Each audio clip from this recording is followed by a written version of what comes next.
Hello, welcome again to our newest episode of It's Gonna Be Okay. Today I have a great guest, Brinan Weeks. I've met him through stand-up.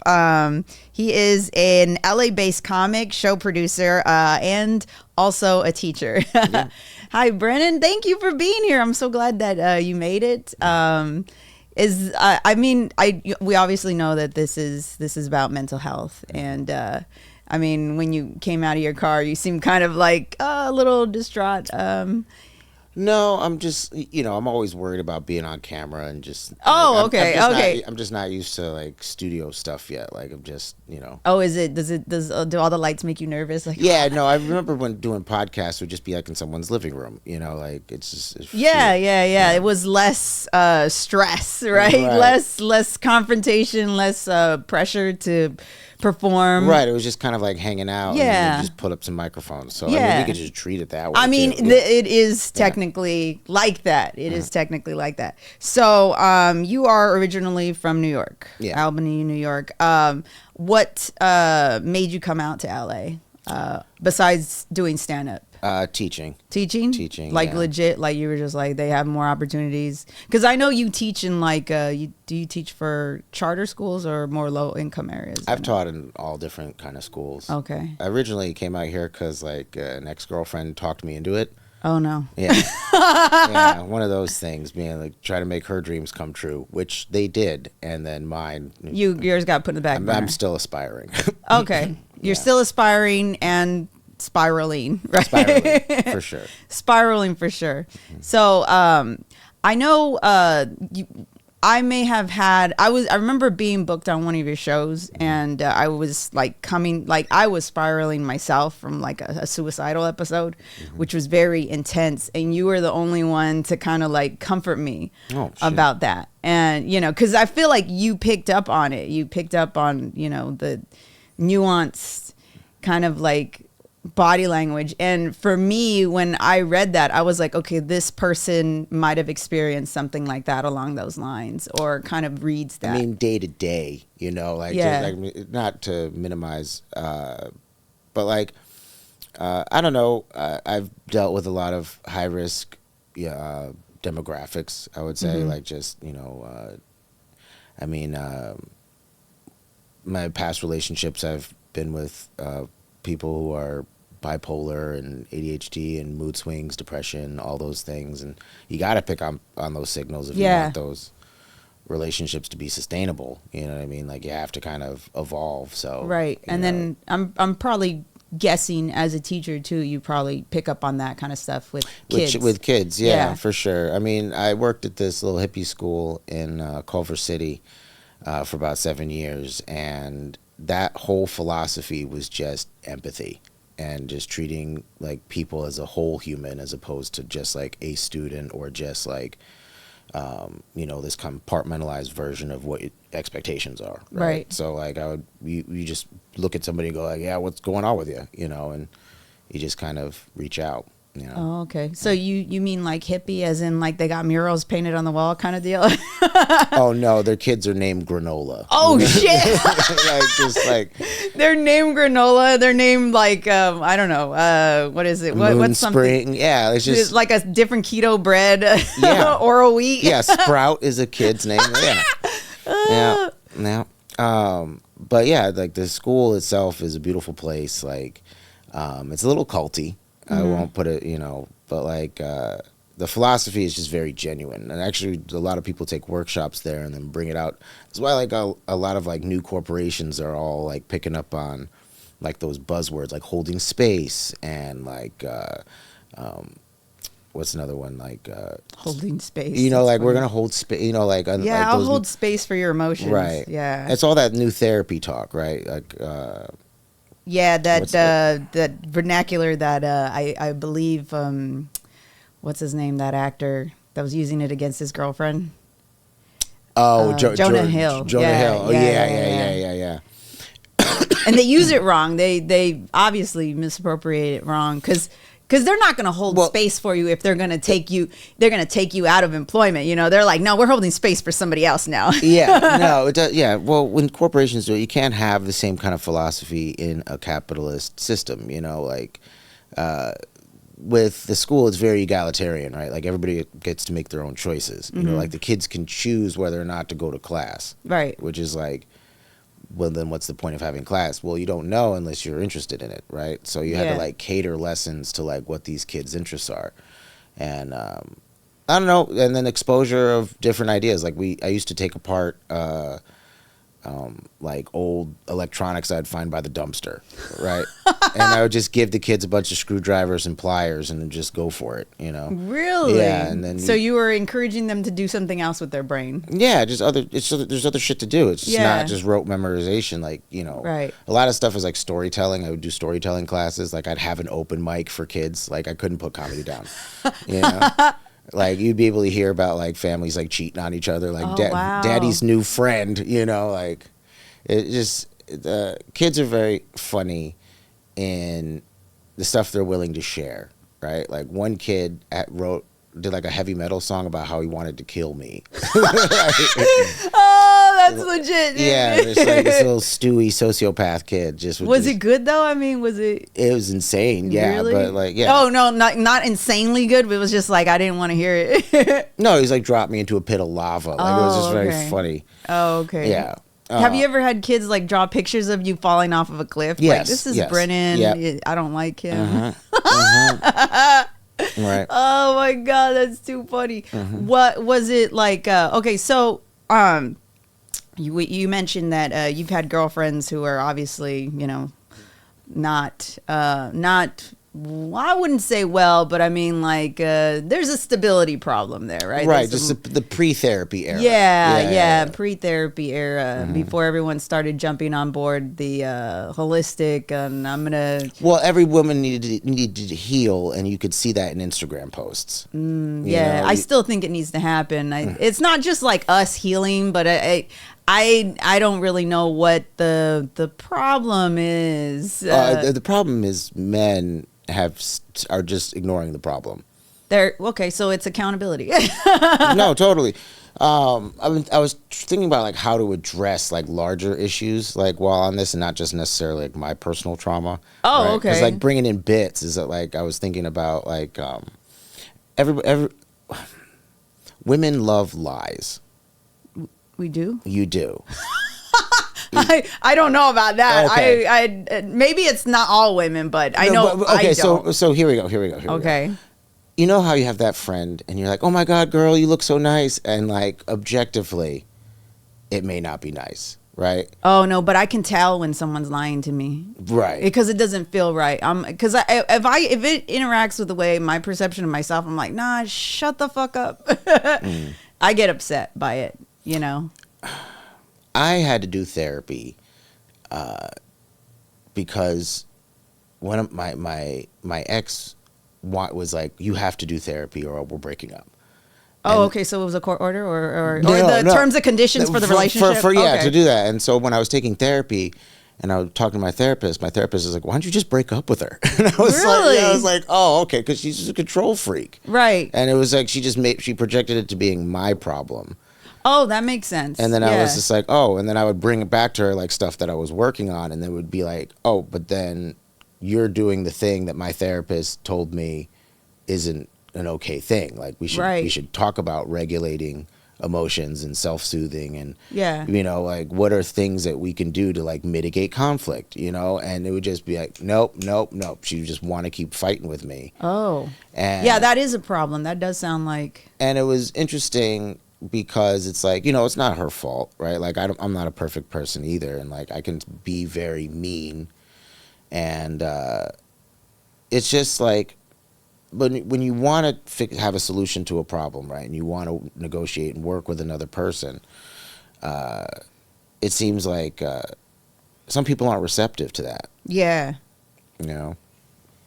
Yeah, I understand what you're saying. I thought it was funny where you said women like to be lied to, but in my head I was like, no, I think it's because they can't handle the truth. There are women out there that cannot handle the truth, but it doesn't mean that they want to be lied to. It just means that okay. And I've had this problem talking to other women too. I have problems talking to other women. It's not just women; it's women talking to other women.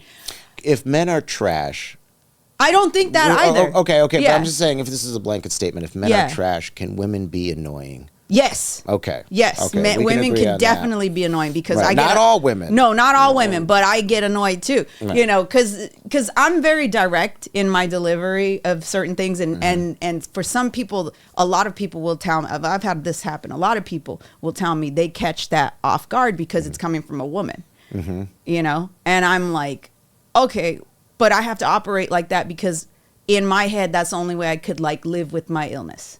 You know what I mean? I have to be direct. Because I've come from a point where I was unable to dictate what it was that I needed. Mm-hmm. And then that would put me in a place where I wasn't getting what I needed out of living. And then it would make me spiral into like suicide and things like that. So I'm very vocal about, you know, okay, this is what I need. I need the space, this, and that. But I've learned that a lot of women in particular have that kind of, it's always like there. And I think this is the problem. You know, you get that trope where like women are always like, it's about communication, but they never communicate to you what it is that they need. Oh, you have to play the guessing game. Exactly. And I get upset by that because they fall into that trap. Mm-hmm. You know what I mean? There's a certain expectation that men just should know. Right. And we don't. And sometimes don't care. Like, right. You know, even if we do know it's some things like the right thing to do, like sometimes we just won't do it because there's like a vindictive resentment to that expectation. Does that make sense? Yes. Like, yes. Oh, you expect me to do this? Well, throw you a curveball, you know? Yeah. Yeah. I understand that. I get that. Okay. Another one of the, my diagnosis is I've been severely ADHD forever, right? And impulsive, and like I can make the best out of a bad decision. That's improv right there, right? The best out of a bad decision, and man, but the origin story, like me moving to LA was to get my master's in teaching, and I fought with my ex so much that I had to find a hobby. Oh my God! And then that's how I got into stand-up? You got into stand-up? Stand-up was because I actually used to live around the corner from here on Alta Vista. My first apartment was on Alta Vista, and I would go to Sunset Grill, and I would just be doing mics. I come from like a show business family. Oh, okay. And my dad was on Broadway, and my mom was a ballerina, and I can't dance. Right. And so I've always had this performative outlet, like, you know, and so I would go on stage and talent shows and shit like that. But because I'm from upstate New York, you're just performing to the townies. You know what I mean? The uncultured swine. Well, that, and they have, because of TV, they have a very kind of jaded look on what, you know, actual like art is. Right. And I don't know if you've ever been to a rural upstate New York talent show. No. But it's sad. It's a very sad. Is it like people hula hooping, like that kind of thing? Yeah, it's just like you know, like county fairs. Oh God. Yeah, it's just backwater people, and I try to do like songs and singing. My 7th grade teacher told me to do a Bob Newhart bit. I don't even know who that is. I know. It's probably... how old are you? I'm 37. I'm the same age. We're the same age. Okay, all right. I don't know who different that is, exposure then. It's a white comic from like the 50s or some shit. Okay. Right. Yeah, that makes sense. I wouldn't be listening to that. Yeah. Yeah, so I did like I had to write all the dialogue down from this like old CD, and I did the whole bit. And like that was like, I was doing stand-up since like 7th grade. Wow. Yeah. Okay, cool. And then, yeah, but then like just moving to LA, it just kind of stumbled upon it again. And then, I've been doing stand up ever since. Oh, that makes sense. Cause I think you do incredibly well with noises, you know, I think there's another other comic that I know personally that does very well with noises, you know? But I mean, he's way older and, you know, he's been doing it for a while, but Darren Carter. Yes, Darren Carter. Yeah. No, I could eat him alive in a battle, though. I'll put that out there. I'm so sorry. You what? I could eat him alive in a battle. Probably, yeah. Because I mean, yes, yeah. I mean, it's for you. I feel like it's coming from something very personal, you know. Oh, like for him, I think it's more just because, you know, I don't know, some other things. He's gonna do that pizza bit for 45 minutes. That's what he's gonna do. A pizza bit? No. Okay, so Brinan, you mentioned being in rural America and rural upstate New York, and so your parents being performers, did that have any consequence to the reason why you were diagnosed with what you got? Or I think my dad did a lot of cocaine in the 70s and 80s, and somehow that was kind of like passed down as attention deficit disorder. Like, I just really feel like they didn't put it in your Similac, and then you no. But just you know, show business back. Yeah, I think all that energy, like just in not having a place to put it. Like, even my mom was telling me the other day, she's like, yeah, we couldn't really give you any like music lessons because all the piano teachers died. Wow. It was just like that, you know, it was the 90s. So it was like Yeah. the end of an era of like, you know, in-home like arts training, right? Like all those programs were being cut and there was no money in it, right? So like I had to like figure out my own way. And my family's always watched comedy, so it's always been like. When you mean like all the piano teachers died, is it because they were older and that was like that was like an antiquated form of art? Yeah. Okay, so I've noticed this as well. It's strange that we even still kind of keep this art form alive, because I feel like a lot of it is being kind of bastardized by, you know, the TikToking thing and all this and that. And I don't know if you've ever seen like someone who's big on Instagram or big on TikTok and then they actually do a set. I've watched T.I., yeah. Okay. Were you there that time? No, I've watched him several times. Okay. Yeah. When he interrupts, crack him up, and then it's another. Yeah. So it was. Yeah, it's bad. I think that in and of itself is enough to make anybody go to therapy, you know?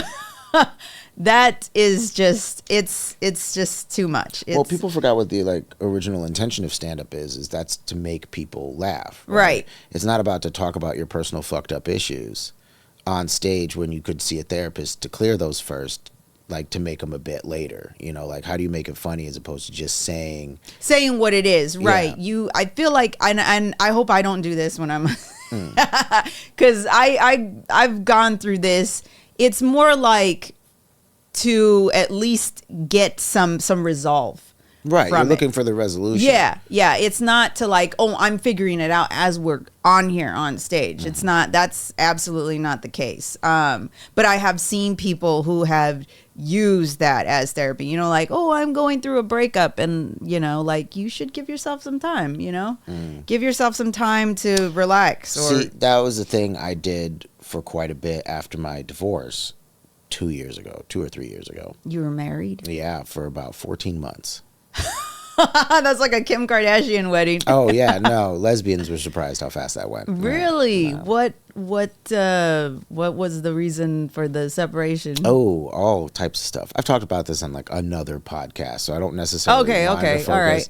Yeah, I went to another podcast and talked because I couldn't shut the fuck up about my divorce. Right, like it was just such a tumultuous relationship that I needed to talk about it all the time. So it wasn't with the one who told you to get therapy? It was with her. Oh yeah. my God. Okay. Yeah. So like, I mean, even I kept miking. I did a mic that night after we separated. You know, and I was like, oh, okay. It was very fresh. Very. Yeah. And then I just kept doing shows. Okay. You know, to keep yourself from thinking about it. Sane. Yeah. Okay. Comedy as an outlet for, you know, your own person. Like, it doesn't matter. You can just go to a mic and go talk about shit. Like, I do Hollywood comedies when there's like 3 people there, you know, and just try to sort it out in bits. Like, how do I create a vignette of this moment? Like, I joined a men's help group. Right? Really? That's cool. Yeah, I did. And it was really sad. It's on Skype and everybody just talks about jerking off too much. And it's like... most of it's porn addiction, which is the men's support group is like, yo, bro, just put your dick down, bro. Like that's the way you got to put your utensil down like put that. your dick down and get your shit together. And like that's most of male like therapy. And then like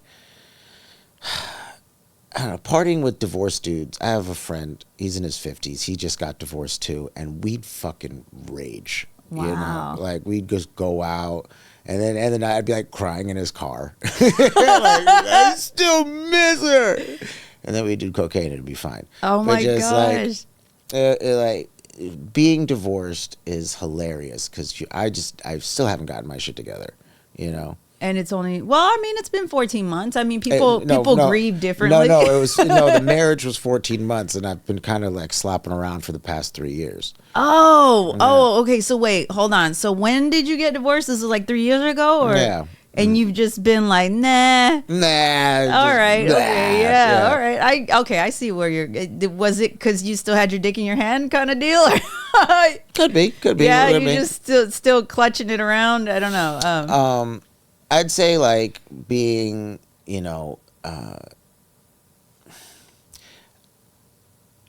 post-divorce is great because you don't have to feel like you're in debt to somebody. Yes. Or you mean there's an obligation. Right. And now that I've done that, like been married, I'm like, oh, I know what that's like. Uh-huh. You know, I know it could be falling in love and everything. I'm just being very safe with my emotions right now. Right. Like I don't have to put too much effort into dating. That makes a lot of sense. Because I'm not trying to latch on to somebody, you know? Yeah. Like, because I'm appreciating my own independence, you know? Yeah, that usually happens to people who've gone through traumatic situations. Mm-hmm. They're like, I know what that shit's like. I could see right through it. So it was that bad then. Yeah. I mean, I would have like cortisol flashbacks. You know what I mean? Of just being tense, like just receiving one of those like, we need to talk messages. Like, oh, son of a bit, you know? Yeah, and then never like. It never be going well. Was she a therapist or what? No. Okay. For some reason, I don't know why it registered in my head that she was. No, she told me to go to therapy. Oh, then okay. My therapist told me you should break up with her. Yeah. Like, okay. And then you took that advice and. I've sorted this out again. But like being in that kind of intense relationship only kind of clarified to me that love isn't enough. Yeah. You can't just love somebody and then that be the thing, you know? Agreed. Yeah. I think for people who we're the same age group. You grew up with Tina Turner, right? yeah, Bobby Brown and all that other shit. Okay. Yeah. So every time I think of like when someone says love is not enough, it's passionate, you know. Yeah, it's not. Like, no, it's violent. We got to stop this shit. Yeah. It's like, what's love got to do with it? Like that's what comes into my head is that sort of thing. So yeah, a lot of people will probably say things like, "Oh, you have commitment issues," and it's like, no. It's not commitment issues. No, because I've had several relationships now recently, you know, where it's been like, oh, we can date, right? But then as soon as somebody says I want to build something with you, that's when I run. Okay. I want to build, because nothing good happens from building. You know, like think about the Bible, right? If it's a tower, an ark, or a crucifix, like something fucked up is going to happen. Yeah, that's a good way of looking at it. Right. No, I don't. As soon as somebody says build something, I'm like, oh, you want to, because for me right now, it's my priorities are working to survive, and my creative outlet, which is stand up. Yeah, right? Like just who I am as a person, you know, and then my relationship could be third. You know, because even then, by taking care of myself, there would be no time for somebody else. Oh yeah, no, absolutely, that's true. You know, so like right now, like just who I am, I don't need that overwhelming or like that need to be committed to anything. You know? Yeah. You're not. I don't know. Someone told me it's like you're not acting out of desperation any longer. You know, like you're like, I'm not lonely. You know, I don't feel alone because I'd rather have my peace. You know, like that. You know, peace of mind is way more important than, you know, having someone stand there next to you. Like, that's not always the best thing, you know? You don't have to pick up phone calls. Yeah. You can just go to sleep and ignore people. Yeah, exactly. That's nice. You know, that is something that I'm learning how to do, because I used to be really anxious. I don't need good night text messages. I'm going to go the fuck to sleep. That is something that I'm trying to learn how to do, is not respond to people text messaging me so quickly, because because I have like a million things to do all at once. You know, I got to work. I do this. I do stand up. I have to prioritize my exercising routine. Like, that's something that I'm really big on, is taking care of my physical health, because that's tied to my mental health. Like, it's entrenched now.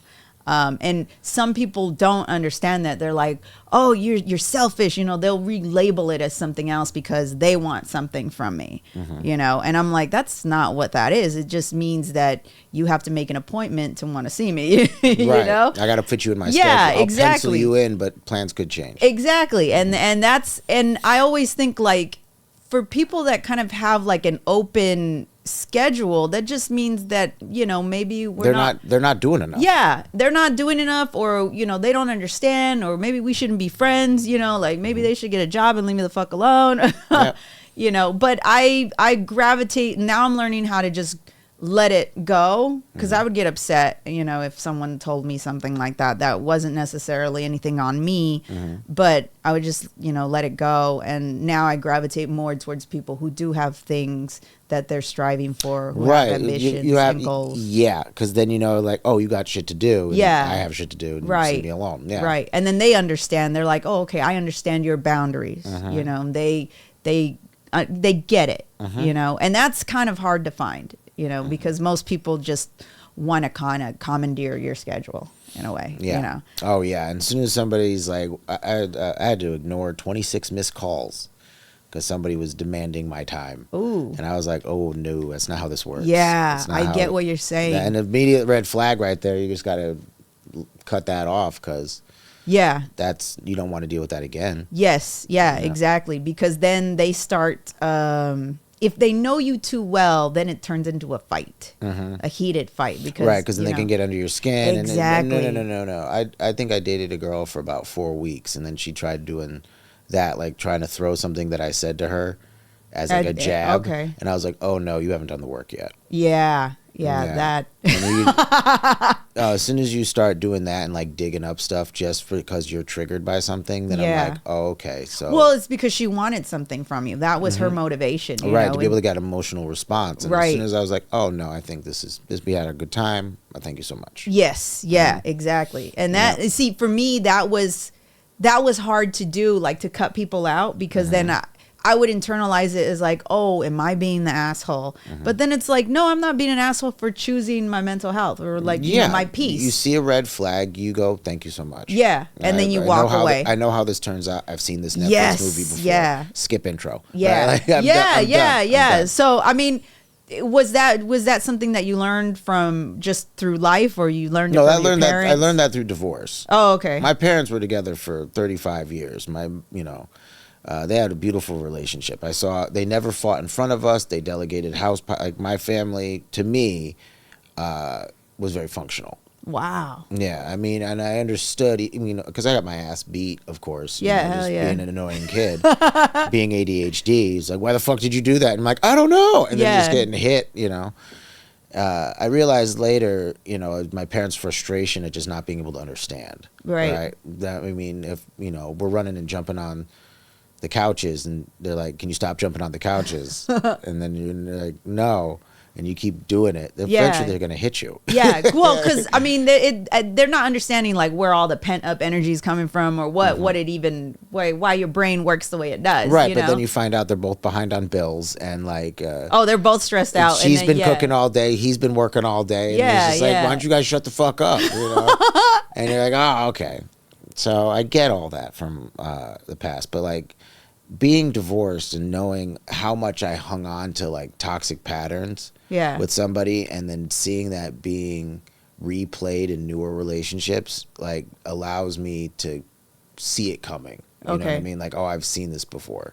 Okay, so I do have a question for you. You said you're able to see the toxic patterns and things like that. Is that something? Because I've been in a situation where I'm like, okay, I see this toxic pattern. Do you think that because for me, I'm always like, well, what is it that I could change about myself to keep me from getting involved with people that I see like that? Oh, from the get-go, or if you're already involved with somebody? Well, from the get-go, like you just see it quick, you know what I mean? Because I don't know if it's like, because I used to blame myself, do I attract these people? I mean, it's like 3 dates, like three Okay. solid dates. You can, or however that pans out, you know what I mean? Yeah. And or I've felt 3 months. Yeah, 3 3 mo- months, that's a really 3 good, months, yeah, that's a good 3 time. months is a good like metric of like how, because you've done everything past like, what are we doing today, you know, or like you're definitely interested in this person, you definitely really like them, you've uncovered some things, right? But after 3 months, it's like, when are you going to meet my parents, right? Is this going to be a lasting and long relationship? Building that kind of stuff. Yeah. And then the emotional Or if stuff. they don't want to build and then, Right. you know, they take off or something like that. Because also, you know, a lot of relationships are about circumstances, right? Right. Like you keep the same job. I switch from job to job sometimes, and then you know, how does that affect the schedule? Right. Like if I pick up, I do security at a theater at night sometimes, and I have several shifts during the month, you know, so that cuts out date nights, and then I do stand up and I have shows, and then Yeah, I got a yeah, mic to that's stay the- limber, and so I have like a very busy schedule. So I don't really have time to fit people in on like set date nights. Like, you know, I've dated a girl for about 6 months, and it was just, we just saw each other like once a week. Wow. Yeah, that's kind of what it feels like when you're Right. involved in these kind of situations. You were talking about health at one point. What do you mean? Oh, physical health. Physical health. Yeah. I am very unhealthy. Really? Yeah, physically.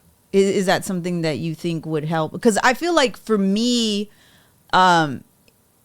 wishing, I mean, I just started doing it now because I can afford a personal trainer. See, that's what I need. Yeah, no, well, maybe I could recommend you my trainer. I think you know him. I think you know him. Who's your trainer? Easton. Easton Gage? Yes. Yeah. Oh, I love Easton. I love Easton. I wonder if He's he could great. I wonder if he Yeah. could give me a layaway deal. He will. No, he will. Ask him. Ask him. Say I recommended But you. he's all on the west side. I live in fucking No, mid-city. I don't work out with him. Like not Oh. in person. He sends me programs, and then I work out alone. I have to show this to you afterwards. But Okay. but no, he's great. Very, very supportive. I have so much respect for that guy because because initially I was kind of afraid, you know, I was kind of scared because I was like, oh, hey, I have schizophrenia. Is that something that you can handle? You know, because I noticed myself asking questions that are like, what the fuck, where's this coming from? You know, like I'll ask like really weird questions. And he said about no, I'm not troubled. Like the only weird question I've ever asked was, what's your favorite sea creature? And that's only because when I like people, I like to get them gifts. Oh, okay. Like, And are you asking me that right now? What's my favorite sea Oh, creature? yeah. What's your favorite sea I creature? mean, fuck. I like seahorses. Seahorses. oh, seahorses. That's cool. And then what was I watching recently? The little mini octopuses. Yeah.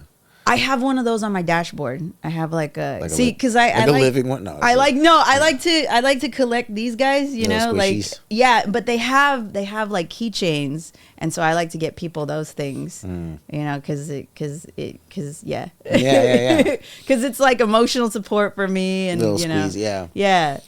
What else? Like I saw the new one on Instagram. That little like sea caterpillar. A sea caterpillar. What's a sea caterpillar? It's like a little. I forget what it's called. Like a green fairy or something like that. It's like this little fairy caterpillar. Oh no, Yeah. no. That one's, What about frogs? Do you like frogs? I like frogs. Oh, okay, like toads. Toads and stuff. Yeah, you know, I'm from upstate New York. I used to, Yeah, you're like, there's tons of toads everywhere. Tons of toads everywhere. Yeah, you always have to move them out of the road so they don't get run over. Really? Yeah. Do they like get smushed? Are those the No, yeah. Budweiser toads? Yeah, of course, but like not like the Budweiser, like the green ones, the smooth ones. Most of them are like brown and like wrinkly. Oh, okay, No. cool. Yeah, I could tell that you're a teacher because you know how to describe things to like. You're like, yeah, they're brown, wrinkly, tiny. Tiny toads. They're dry. They're dry. You Yeah. definitely have like preschool teacher vibes. Oh yeah. No. Yeah. I don't know how to describe it. It's just like I feel like if I was in your class, you'd be one of my favorite teachers, and I'd be like, "Let's color, Brennan." Yeah. No. We're making a fucking adventure. Let's glue pennies to the wall. All right. Well, okay, two bits. The first one, about being unhealthy. Yeah. Right. I'm afraid, like when I die, like because I'm an organ donor. Oh like, no. They wouldn't be able to use anything.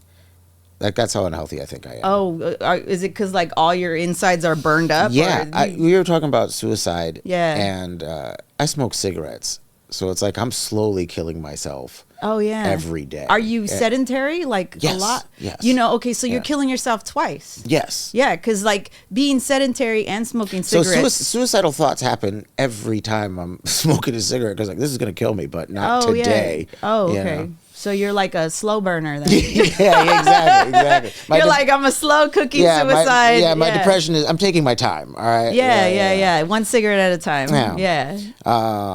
But like I teach special ed now, right? Mm-hmm. I teach special ed, and the other day we had alternative PE, which is like we put all the special needs kids in one room to do exercises.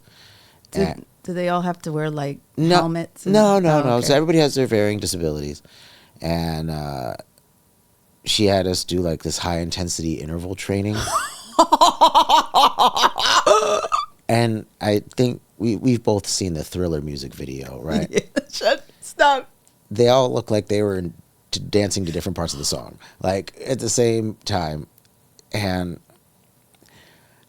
the saddest part was like during these exercises, I felt like my back give out, like a little bit. Like I was like, oh, I was like, so I can't do the same exercises as a room full of handicapped children. So oh my fucking God. Yeah. You were like, they're still doing better than I am. They're still healthier than me.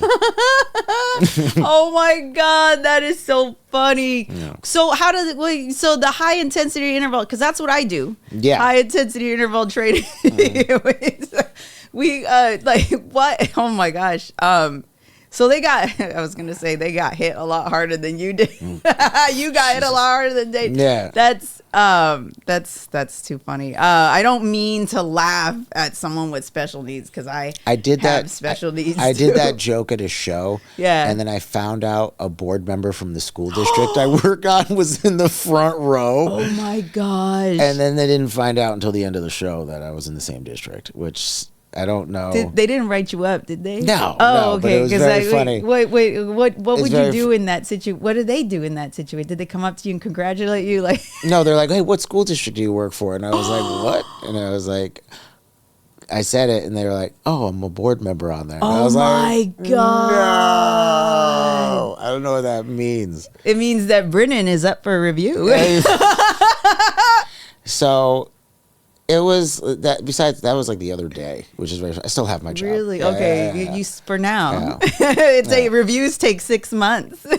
I'm Relax. joking. Relax. I'm joking. I don't want to say anything. No, that's very funny. That's very. And I feel like I'm gonna go to hell for laughing at that. But it's just like I'm telling you objectively what I saw. Yeah. So okay, but was this because of Halloween? Like a. Why am I keep going? Yeah, with no, this? yeah, okay. So that'd be a great preface. So like Halloween, the day before, at school, she puts on the Thriller music video, and they're all doing different parts. Okay, that could be fun. But why did they call it alternative? PE? Yeah, because you can't put them in regular gym class. But they're already taking special needs. That's a PE for them. No, but okay. So two things. Yeah. The first thing is that the kid I take care of, the one I'm in charge of, he has an allergy to the sun, and so because of his medication, so he can't be outside. for too long. I know that kind. I know that kind of allergy. Yeah. So we'll just be sitting in the shade on the stairs, and he's low functioning. Yeah, so like that's why So it's they like need their own particular exercises. yeah. So it's like taking care of a potato and he's nightshade. I'm not saying anything. All right. I'm sorry. The child is an angel. All right. Okay, I can. He's a saint. Okay, he's a saint, Saint Bernard. But I didn't say anything. I mean, I'm sure a lot of these children. What am I saying? I'm same thing. Like right. But I mean, taking special ed is very different than mainstream because you just have to accept people as they are. Yeah. Right? Like again, you're taking care of another life form. And how is this consciousness different than your own?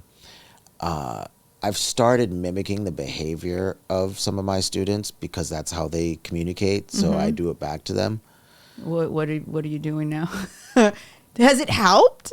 Yeah, I guess it creates rapport. So people, is it helping in a way where you communicate with someone and then someone thinks you're special needs, so they take time to get to know you? No. It hasn't. I mean, the mannerisms sometimes pick up in regular conversation, like when you do like sign language, like thank you and things like that. Like I'll just kind of do them in passing. Okay. And it hasn't caught on with some people. Like if I do like a certain what are you doing? Yeah. You can't do it like in certain parts of underneath the freeway because it could be gang members. But I get what you're saying. Yeah. You got to be careful with the hand gestures you put around fools. Yeah, exactly. Yeah, because they start thinking like, and I was like, whatever that is. Yeah. I can't believe gangs are still a thing in 2023.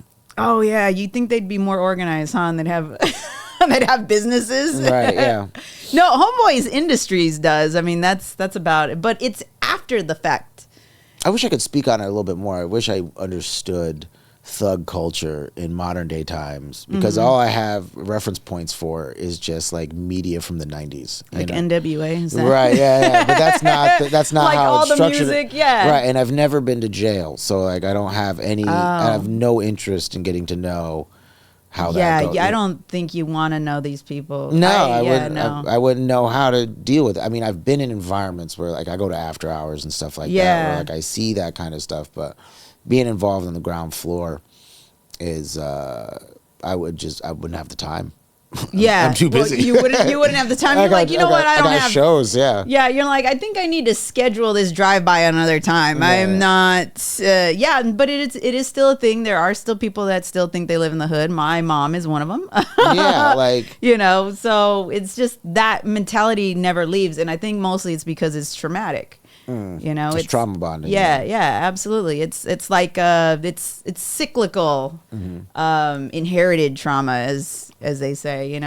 It's things that are completely perpetuated by the people themselves because they're like, oh well, we don't know any better, so we're just going to keep doing what we know is familiar. And then they get caught in these cycles of why doesn't it end? And because it takes a consciousness, it takes awareness to realize that.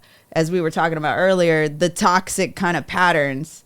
And so for me, sometimes I'm thinking like, is this a toxic pattern that I still want to have because I'm allowing this person? Like, am I accepting it to still be in my life? Yeah. Yeah. Yeah. So, and then I get down on myself and then, then I get suicidal and then. Well, you can't, it just feels like a hopelessness almost because I'm like, how do I change it? Change your ways, yeah. How do I change this? I was talking to another comic about this last night, and it's micro changes. Yeah. It's just changing little things at a time, then making sure that you just stay consistent with that. Yeah. Like one thing I need is more water, and I have to drink more water, I think. Another thing I need to do is... probably not keep chasing the dragon. You know what I mean? Like just I go out a lot sometimes. And when you're at a party and you're like, I should probably leave. Yeah. I have like a late reflex to that. Oh, okay. I probably should have left a couple hours ago. Oh, I think I do the same thing, but it's what the kids call it. What is it? FOMO? Yeah. Fear of missing out. Yeah. Yep. Yeah. Every mic, every show, every after party. Yeah. Because we're like, what is it that we could be missing out on? Is it, and I don't know if that I don't know really what makes me want to keep staying, I mean, I've gone, so this past year or so, I went to a lot of after hours. Yeah, I've seen your stories. Yeah. Yeah, and like I can go out and hang, and I just find, you know, raves and nightclubs and mansion parties and like all the places that I've gone to. You just kind of sit in it and you get to know people and just hang out. You never know where it's going to lead to, and yeah, I spend a lot of time just hanging out in really ADHD satisfying places. Okay. Right? Is it because there's low pressure to be vulnerable, to like Yes. open up? Yeah. Okay. And everybody's fake. Everybody's lying to themselves, and I just kind of go like, "All right, cool." So you're just like, "This is what it is. This is, you know," and then you don't realize the real life until the lights turn on. Sometimes, or when you leave, and then you have like your eardrums are like left over there. You know what I mean? Yeah. Like, that blare. Is it almost like a numbing? Yes. Sensation for yes, you? coping mechanisms. Yeah, That was the other yeah. thing. Yeah, partying hard, coping mechanisms, cigarettes, alcohol I don't really need. Weed is definitely a way to get through the day, and other stuff sometimes. Like I try to not go beyond a certain point of like losing. I've never lost control. I feel like the past 3 years, I've always been able to keep my shit together enough to drive home. Yeah. You know. But I mean, is that something that you think is, you know, sustainable? Absolutely not. Yeah. Absolutely okay. not. All right. At least you're honest about it. You're like, no, it's just. And I've actually calmed down. I've actually turned around and started making beats. Okay. Yeah. No, I've seen that too. That's that's really cool. I like that. So I've just been staying in and like not going out and spending all my money on stupid shit, and just making beats at home and just using my stories as a way to like just make it as a reference point. You know? So at least I'm working on something. I'm not out and about and like doing social stuff, but I'm like, you know, just having a hobby. Putting like a lot of that energy that you would be dispensing into just kind of the oblivion of a party. Because I realized after, you know, 2 years of straight partying, no one's gonna miss you. No, that's true. No one's gonna miss you when you're gone. I mean, you will, but like in passing. Everybody still has their own life to live. Yeah, and just because you're not standing in front of somebody doesn't mean that you're not still valuable to that person. Exactly. Yes. And that's a big thing too to learn, you know. You have impact on people in little ways that you didn't know about. You don't have to constantly be out. Like people still will check on you. Yeah, I hope so, because, you know, I hate for my Apple Watch to be the only one to tell people I've died. Right. You know, it's so sad when we get R.I.P. Angela.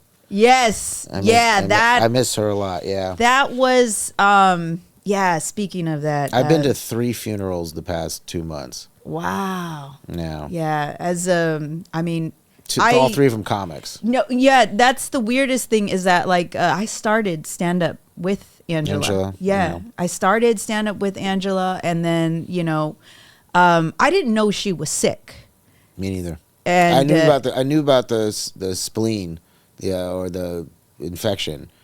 I just thought, you know, she was just losing weight, because we used to host at Chatterbox. Right. And then it ended, like I knew she was losing weight back then, and then she kind of just didn't want to do it anymore, you know, and then we got dropped from doing the hosting. I don't know, for whatever reason, but it was probably a good reason. And then we just kind of like lost touch with each other, you know, after that. She did my show about a month before I stopped hearing from her.